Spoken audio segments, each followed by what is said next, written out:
Deep voice ১৯৬৮ থেকে ১৯৭২ সালের মধ্যে আমেরিকা চাঁদে ৯টি মানব মিশন উৎক্ষেপণ করেছিল, যার মধ্যে ৬টি সফলভাবে চাঁদের পৃষ্ঠে অবতরণ করেছিল। এর ফলে ১২ জন মানুষ চাঁদের মাটিতে হাঁটার সুযোগ পেয়েছিলেন।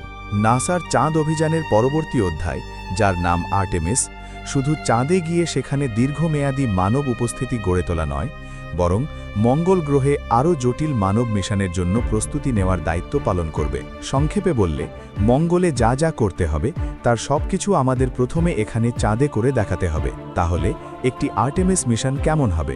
সবকিছু ডিজাইন ও পরীক্ষা করা হয়েছে আমাদের সবচেয়ে গুরুত্বপূর্ণ উপাদানকে মাথায় রেখে, যা হলো নভোচারীরা।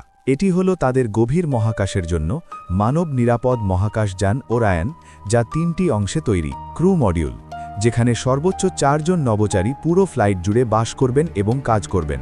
সার্ভিস মডিউল, যেখানে ক্রুদের জীবন রক্ষাকারী সিস্টেম, নিজস্ব ইঞ্জিন এবং জ্বালানি সঞ্চয় রয়েছে। লঞ্চ অ্যাবর্ট সিস্টেম, যার ইঞ্জিনগুলো লঞ্চের সময় কোনো সমস্যা হলে ক্রু মডিউলকে নিরাপদে টেনে সরিয়ে নিতে সক্ষম। ক্রু এবং ভারী পেলোড উৎক্ষেপণের জন্য নাসা তৈরি করছে স্পেস লঞ্চ সিস্টেম SLS। এতে রয়েছে কার্গো হোল্ড ও এক্সপ্লোরেশন আপার স্টেজ, বিশাল কোর স্টেজ এবং 2টি বর্ধিত সলিড রকেট বুস্টার।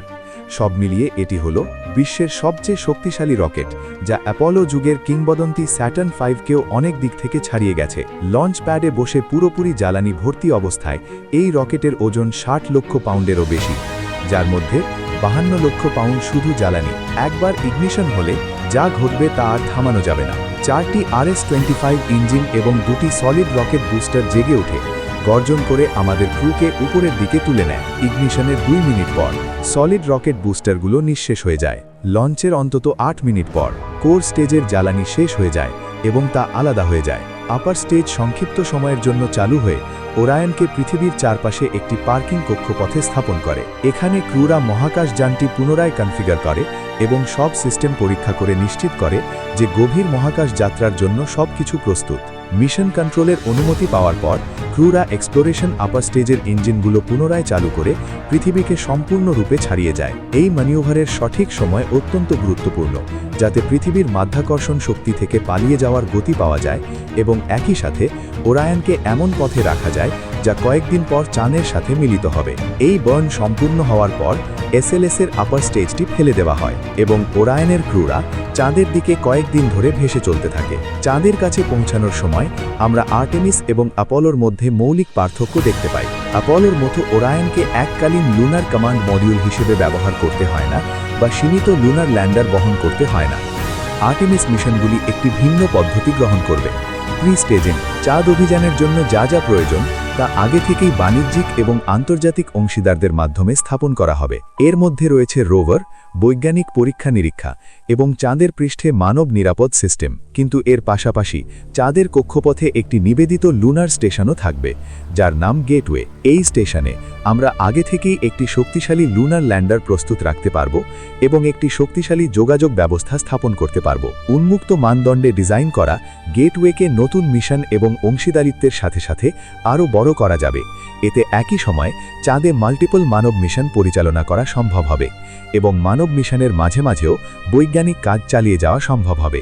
গেটওয়ে এমনভাবে ডিজাইন করা হয়েছে যে এটি তার কক্ষপথ পরিবর্তন করে চাঁদের প্রতিটি অংশে প্রবেশাধিকার দিতে পারবে, যা অ্যাপোলো মিশনগুলো পারত না। কিন্তু এই পদ্ধতির আসল চাবিকাঠি হল গেটওয়েকে একটি অনন্য হ্যালো কক্ষপথে স্থাপন করা, যা মঙ্গল মিশনের জন্য প্রয়োজনীয় ম্যানিউভারগুলোকে নিখুঁত করতে সাহায্য করবে এবং ক্রমবর্ধমান বাণিজ্যিক এবং আন্তর্জাতিক সুযোগের সাথে গেটওয়ে পৃথিবী এবং তার বাইরের সব কিছুর মধ্যে আদর্শ হাব হয়ে উঠবে। গেটওয়ের কাছে পৌঁছালে ওরায়নকে স্টেশনের উপবৃত্তাকার কক্ষপথের মেলাতে হবে, যাতে সফলভাবে ডকিং করা যায়। একবার ডকিং হয়ে গেলে নির্বাচিত ক্রু সদস্যরা লুনার ল্যান্ডারে চলে যাবেন, আর যারা গেটওয়েতে থাকবেন তারা স্টেশনে থাকবেন। লুনার ল্যান্ডার সিস্টেমটি 3টি অনন্য ধাপের জন্য তৈরি।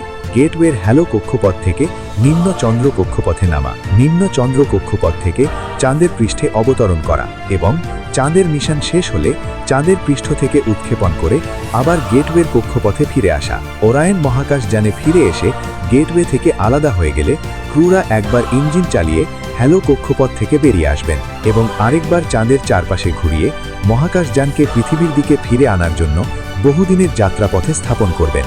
যাত্রার শেষ ভাগে সার্ভিস মডিউলটি আলাদা করা হয় এবং ক্রু মডিউলকে সঠিকভাবে সাজানো হয়। প্রথমে হিট শিল্ডের দিকে। পৃথিবীর বায়ুমণ্ডলে 25,000 মাইল প্রতি ঘন্টায় প্রবেশ করার সময় বাতাসের ঘর্ষণ ওরায়নকে অনেকটা ধীর করে দেয়। একই সাথে এটি 5,000 ডিগ্রি তাপমাত্রার মুখোমুখি হয়। ওরায়ন যখন মাত্র 300 মাইল প্রতি ঘন্টা বেগে চলছে, তখন এই মুহূর্তের জন্য বিশেষভাবে পরীক্ষিত ও তৈরি করা প্যারাশুটগুলো একের পর এক খুলে যায় এবং যানটিকে মাত্র 20 মাইল প্রতি ঘন্টা বেগে নামিয়ে স্প্ল্যাশ ডাউনের জন্য প্রস্তুত করে। প্রতিটি সফল মিশনের সাথে আর্টেমিস আমাদের চাঁদ অনুশীলনের পরবর্তী প্রজন্মের পুরুষ এবং নারীদের স্বাগত জানায় এবং প্রমাণ করে যে একসাথে আমরা চাঁদের বাইরেও যাওয়ার জন্য প্রস্তুত।